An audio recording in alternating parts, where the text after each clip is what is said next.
19,000-এর উপরও চলে গেছে। 19,800-এর উপর ছিল, এখন আরো বেশি বাড়বে যখন যখন এই চাকরি আমরা বলছি যে চাকরি দিয়ে ওদের সমস্যা হয়। আমরা চাকরি যে অফার বিতরণ করি, ওনাদের তো অফার বিতরণ হতো পার্টি অফিস থেকে দেওয়া হতো, ডেকে ডেকে বাড়িতে দেওয়া হতো।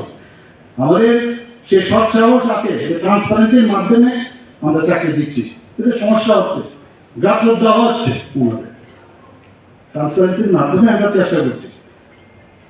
মাননীয় প্রধানমন্ত্রী যে ট্রান্সপারেন্সির মাধ্যমে দেশকে চালাচ্ছে, আমরাও ট্রান্সপারেন্সির মধ্যে আমরা কাজ চালাচ্ছি। যদি না পারি আমরা বলছি যে আমাদের পক্ষে এখন দেওয়া সম্ভব হবে না, কিন্তু দেব না। কোনো আন্দোলনের দরকার নেই, কারণ এখানে যারা আজকে সরকার আমরা গঠন করেছি, আমাদের ভারতীয় জনতা পার্টির নেতৃত্বাধীন যে সরকার, সেই সরকার দায়বদ্ধশীল একটা সরকার। আমরা মানুষের ভোটে আমরা জিতে এসেছি, কিন্তু আগে আমরা দেখতাম যে কিভাবে ডিভাইড এন্ড পলিসি করে মালিকের সাথে কর্মচারীদের একটা বিভেদ, সমাজতন্ত্র বলতে বলতে ওরাই সমাজের শত্রু হয়ে গেছে।